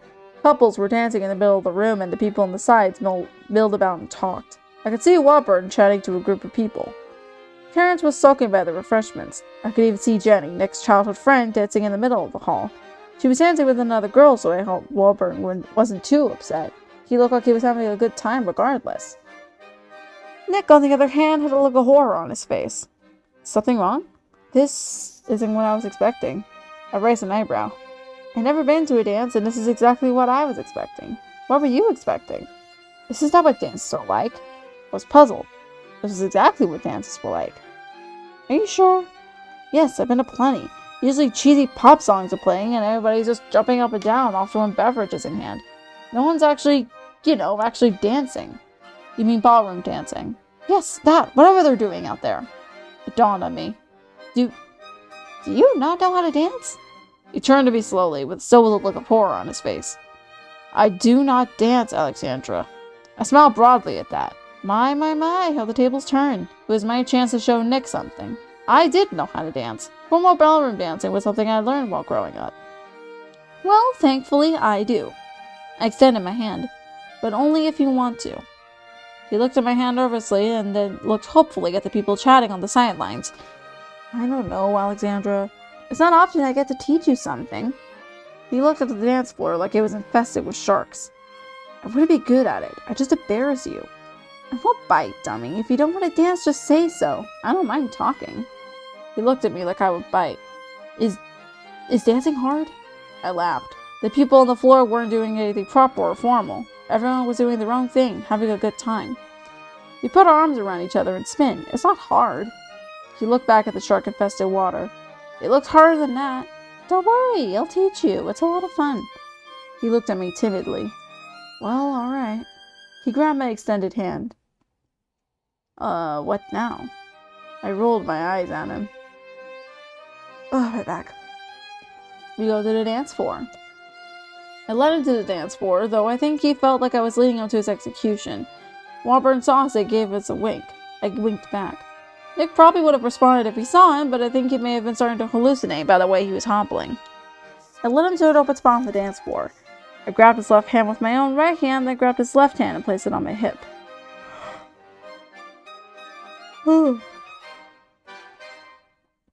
If I was being more proper, I should have placed it on my back, but he wouldn't know the difference. I put my left hand on his right shoulder. Okay, you ready? No. I couldn't help but laugh again. Gee, you really do think I'm gonna bite. I smiled at him. We were very close to each other now. My smile was just a few inches away from him. Okay, so what now? Well, let's just start with swaying. We sway back and forth. In time with the music, you dummy. Oh, yes, right, of course. He gradually got the hang of moving with the music, so I started giving him instructions on how to move his feet. Move the left foot, the other foot, just like that. Now the right, your other right. There you go. Hey, this isn't so bad. See? We passed Jenny on the dance floor. She gave me a thumbs up. I gave her one in return as best I could while holding Nick upright as he stumbled all over the place. Highlight, this is hard as fuck. For someone so athletic, you're not good on your feet as one would think. I don't usually have pretty girls draped all over me. I am not draped all over you. It took a couple of songs, but eventually you started to get a feel for dancing. Once you got a few steps down, we were able to pass off as a couple that could dance together. See, dancing isn't so terrible. Yeah, you're right. It's pretty fun. I guess I just had some bad experiences with ballrooms and dances in a previous life or something. Maybe you just needed a better partner. Maybe so. I think my previous partners were a little lacking compared to you. I should become such a good dancer. I'm a thorn, Nick. Thorns need to know how to dance? Of course, a thorn needs to know everything formal. It includes dancing. Shostakovich's Waltz No. 2 was playing. It was a romantic piece, but it had a dangerous edge to it. That inspired me. I whispered it to Nick's ear. Your dance partner is a thorn, Nick. How does that make you feel? Feel? What do you mean? I enjoy dancing with you if that's what you're asking. Thank you, but that's shit. That's not what I mean. Shit. I mean, you're dancing with someone who belongs to another world. We swayed, and I leaned in to whisper into his other ear. Maybe you were right about dancing being scary, Nick. I'm a dangerous girl. You're not dangerous, Alexandra. Oh? I'm from the most powerful family in Alcantra. Your being with me is a risk you know. My family destroys lives. He laughed. So that's what this is about. We've been over this. So you know the risks. I know the risks. This time, he leaned in to whisper into my ear. I like the danger. Motherfucker! You're corny as hell! No! That's good to hear. I just wanted to make sure you know who you're dealing with. You told me that, but you told me who you were. I just wanted to make doubly sure. They say life is a waltz, right? You have to go with the flow. The flow led me to you. Life is like a waltz isn't a saying, Nick. Isn't it? Huh, could have sworn it was. Why would life be like a waltz? I don't know. You spin around in circles, not really going anywhere? That's a depressing thought. Did Terrence tell you that one? Nope, thought of it myself. He seemed proud of himself. I let him pretend he said something deep. You know, you're right. Life is kind of like a waltz. Right? Take this piece, for example. It sounds both a little happy and a little sad. It does? Yes, it does. Anyway, a waltz by itself doesn't mean anything. It's just steps. Only when you add something into something like music, like this piece, does something with like purpose get added. All the happy, all the sad. You move around in life trying to make sense of things like that. You just had to one-up me, didn't you? I was just adding to what you said. You said something completely different. Did I? I just made it more romantic. That's so very like you. Yes, that was so very like me. It was almost time. We've been dancing for quite some time now. I've been keeping track of the doors that led to a little verandah outside. The verandah was now unoccupied. It was beginning to get dark, and so much of our relationship had progressed under the night sky. It was perfect. When the song ended, I would go for it. The song ended, and I told Nick I wanted to get a drink. While I was doing that, I went up to Warburton. Can I ask you a favor, Warburton? Of course, Alexandra, anything you desire. I smiled at his over-exaggerated exuberance. I'm planning on telling Nick how I feel about him. His jaw dropped. You mean, like now? He nodded extremely urgently. And you want me to help set the stage? Sort of. I pointed out towards the verandah. I want to tell him out there. He continued nodding. Yes, that's a great idea. Shall I lure him there for you? I laughed. No, I'll do that part myself. I just want you to make sure no one interrupts us if possible. He gave me a salute. I am your faithful watchman, Alexandra. None shall go through those doors until you two re-emerge from them. Thanks, and sorry for all the trouble, Warburton. I really appreciate it. Say nothing of it. It is I who should thank you. I only ask that you make Nick happy. That's the plan. I glanced over at Nick at the other side of the room. It shouldn't take more than 10 minutes. 10 minutes or 10 hours, it makes no difference. Your romance is secure in my hands. I gave him a parting smile. Thanks, Warburton. I headed over to Nick, pretending that the hammering in my chest was because of the dancing and not the upcoming event. I lightly tapped Nick on the arm and then pointed towards the verandah. Would you want to check it out for a break? It looks like a nice night. Sure. I am kind of tired after all. Okay, I'm gonna take another quick break to kind of reset my jaw, and I will be right back, yeah? I'll be back.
Okay, Mac.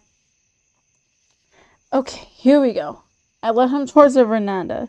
The night air was still warm, but chilly in comparison to the sweaty hall we had just left. Everything had worked itself out nicely. It was just up to me now. Nick leaned over the railing, looking into the distance. I joined him. I looked behind me and saw Warburton was pacing in front of the doors. I smiled to myself. It made me a little less nervous, knowing that I had such a considerate guardian angel watching over us. Kind of like Romeo and Juliet, huh? Nick looked at me surprised. You mean us? I mean the veranda, you dummy. I looked at him skeptically. You do know the balcony scene from Romeo and Juliet, right? Of course, sure I do. He leaned over the veranda with a wistful look. Romeo, Romeo, wherefore art thou, Romeo? He looked over at me like I was supposed to be impressed he knew that. I rolled my eyes at him. If I'm supposed to be Juliet, then that was my line. But I do know the scene at least. I guess. I waited a moment to build up some more atmosphere and then took the plunge. Actually, maybe you were right. I'm kind of like Juliet. Full of yourself much? Not like that. I mean by being a thorn. Oh yeah, she does something like that. A rose by any other name would smell just as sweet. I often think the same thing as her. If only I weren't a thorn. If only I weren't a thorn. Then there would be nothing stopping us from being together. If you weren't a thorn, we probably would have never met. That's true, and I wouldn't have wanted that. I put my hand over his so that his sweet but sometimes dense spring couldn't misinterpret things. You want me to tell you something you already know? Something I should have already told you? Nick turned away from the town to look at me. Tell me something I already know. Something you should have already told me. Even he must know where this was going. The only thing left then was to actually go there. I thought of a million ways to say this. I imagined worlds where I told you how I felt. I considered all the pretty ways to tell you this, and none of those possibilities capture what I felt the most compared to the simplicity of what I'll tell you now. They aren't enough, but these 3 words will have to do. I love you. There, I said it. Finally. We had only known each other for only a short time, but even still, this was a long time coming. I looked at him, expected for his response. He looked happy, but there was something else there. I love you too, Alexandra, but I let out a sigh. Of course, there's a but. No, I don't mean anything like that. I mean, you must know how I feel. You know I love you already. I looked at him sheepishly. I do, but is it too much for a girl to want the guy to say I love you, then he holds her in his arms and we call it a day? Yes, it is. I care about you, Alexandra. I leaned over the railing, though my hand was still over his.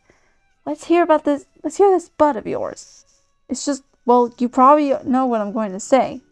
You're super sharp about these things, but I have to say it anyway. He took a deep breath, and I held mine. I'm the only guy who's really in your life now. He was right. I didn't know this was coming. And let me finish. I'm the only guy you know, and you deserve the world. I want for me to be happy. Yes, I know. If we had met in a previous life, I imagine we would have had this conversation already. Nick, I don't want the world. I want you. He looked at me silently. I continued. Is that your only objection to us? It isn't an objection. I just want you to not lose sight of what you could have in life. He leaned over the railing and I laughed. We're both pretty silly. You keep bringing up whether or not I'm ready to be with you, given your family, when I've already told you I'm not worried about that. You should be. And I keep bringing up so that you could do better when you tell me that I shouldn't worry about that. You shouldn't worry about that. He laughed again, and this time I joined him. I rearranged my fingers so that mine were interlaced with his. Let me put it like this, Nick. I know my feelings are feelings of the present. I also know that the beautiful thing about the world is that it's always changing. Nothing stays the same. But even knowing that, no matter how much changes, no matter what happens, when my days come to an end, I hope that they come to an end with my still loving you. I squeezed his hand. There. That should put you at ease. I don't know if put at ease is the right phrase. Okay, how about this? I love you a lot. Like, a whole lot. I don't know, Alexandra, that's an awful lot of love. I love you an awful lot, after all. I gave him as sweet a smile as I could. And you? He turned to face me and finally had the look on his face I wanted to see. It was a look of contentment, of joy, but also of longing and desire. He wanted me, and nothing could make me happier. Me? Well, I don't have a way with words like you do. He took my hands off the railing and pulled me close. I'll just have to say what you started with. We started with Romeo and Juliet. Okay, after that. He leaned in towards me. I love you, Alexandra. With the moon and stars as our witnesses, he kissed me, completing our oath under the night sky. Alexandra and Nick were already a thing, but we formalized it that night with an exchange of words and sealed it with a kiss. Nick's friends were all excited to hear the news when we returned to the party. There was a lot of smiling, laughing, and blushing on my end, but it wasn't bad attention. It made me happy to know that Nick's friends were so happy for us, despite them not having known me for very long. Terrence even stopped by to tell me that I'd better help Nick get it together. I didn't really know what he meant by that, but I told him I would. The party ended at midnight, or rather, I should say that the venue of the party began to change from the hotel to the bars around midnight, but I figure I better not push my luck too far and head home. I'll walk you home, Alexandra. You're not supposed to know who I am and where I live. Oh yeah. I think Warburton is going to need your help anyway. We were heading out of the venue, but we turned around to see how Warburton and Terrence were doing. Warburton had managed to get himself absolutely smashed, so Terrence was doing his best to drag him along. Yeah, you're probably right about that. He looked reluctant to leave me to help Terrence out. I took the opportunity to tease him. Abandoning your friends for your girlfriend already? He looked a bit guilty. Well, things are, unique with us. If you're insinuating that I'm needy or sensitive, you insinuate wrongly. I wasn't insinuating anything of the sort. It's just, it wouldn't be very gentlemanly of me to ditch my girlfriend and we become a couple. And I wouldn't be a very good friend if I didn't help my drunk friend. I laughed at his silly moral dilemma. I'll be fine, Nick. Go help Warburton now. We owe part of the success of our relationship to him, after all. We do? I asked him to help guard the door for us. You know, I was thinking it was awfully convenient that nobody interrupted us. I patted him on the arm to reassure him. I'll head home then. We'll have plenty of time to be together. All right then, sweet dreams. Good night, Nick. He hesitated, and then attentively leaned towards me until I held up a hand as a stop sign in front of his face. We're not having goodbye kisses in front of other people. Warburton is hammered. He wouldn't know a thing. We should start with good habits early. You're so old-fashioned. He rolled his eyes and then waved goodbye. See ya. He ran back to help out Terrence, who looked on the verge of collapsing from attempting to keep Warburton upright. I headed home. I was exhausted in the best way possible, but my heart wasn't used to so much happiness and joy. There was something emotionally draining about having your dreams come true. It was getting close to 1 a.m. by the time I emerged from the secret passage tunnel, back onto the grounds of the Thorne mansion. I returned to my room, shut off the lights, and laid on my bed, trying to take in what happened. Would everything change? Did I want that? Would things not change? Did I not want that? I never thought I'd get this far. I had dreamed of being in love and being loved, and that dream just came true. What happens next? I hadn't dreamed that far ahead. Everyone is supposed to be the main character of their own life story, but I never really felt like that was the case for me. My existence was so devoid of opportunity that in the story of my own life, I had somehow managed to be a supporting character. That's changed now. Alexandra Thorne was now a star on the stage. Better late than never. I had taken control of my life. I doubted the events of tonight would ever leave me. Every word, every look, every touch. I'd remember all of it. His lips on mine, our feelings in rhyme, our lives intertwined. Just the thought that he was mine brought a blush to my face as I relived that experience, drunk on the memories like they were wine. I jumped up from my bed and pranced to my windowsill, as if Nick and I were still in the barroom dancing together. I opened the window and leaned out, wondering if Nick was thinking and feeling the same way I did, looking at me across the sky like I was looking at him. I was a starlet, tinged scarlet, beneath a starlit sky, basking in the glow of the hopes of the night. Starlight, oh stars bright, thank you, my spotlight. Thank you for shining on me tonight. My thoughts heard, my prayers answered. I closed the window and stepped down from the stage. But just for a moment, just for some rest. Tomorrow would be a new dance, a new tale. I changed into my nightgown, conceding that even the happiest moments need to withstand the idleness of sleep to be immortalized. I leapt into bed. I stepped from my place among the stars to my place on the sheets. And thinking of him, I closed my eyes.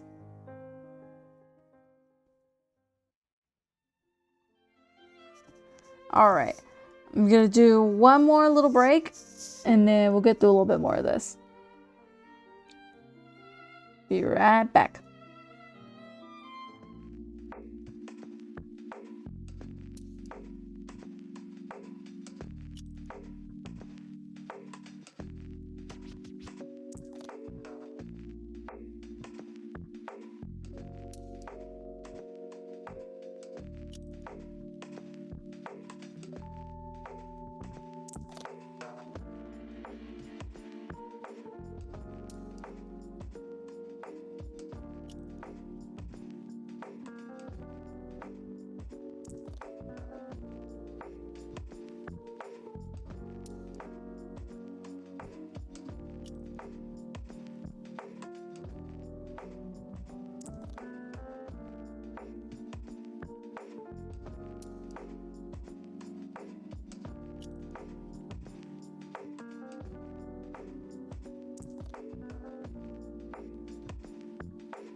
Okay, I'm back. Alright, I think... Let me go ahead and... Where's the save? There it is. We're going to save right there. We got through a little bit today. But I'm not gonna lie, I'm getting a little tired. And I'm trying to get better about like my work and my streaming schedule. Oh, stretch time. Ah! Alright, so let me go ahead and quit real quick. But we're gonna go ahead and find somebody to raid. Give me a second.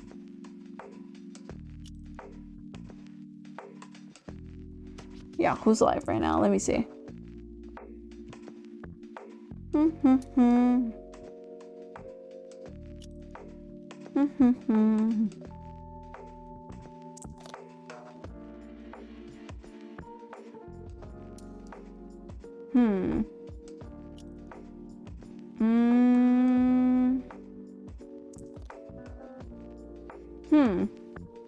Man, I mean, what the fuck?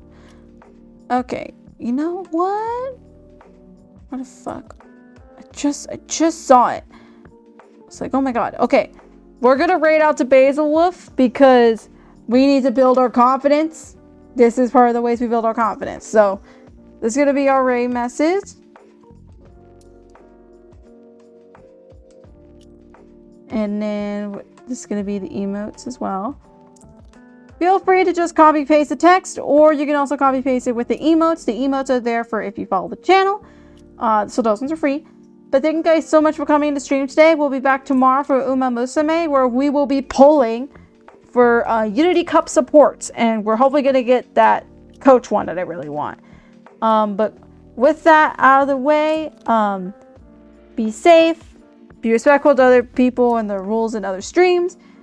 And I will see you guys later. Bye. Bye, chat. Raid time. Raid time, chat. Bye. Raid. Raid time. Bye.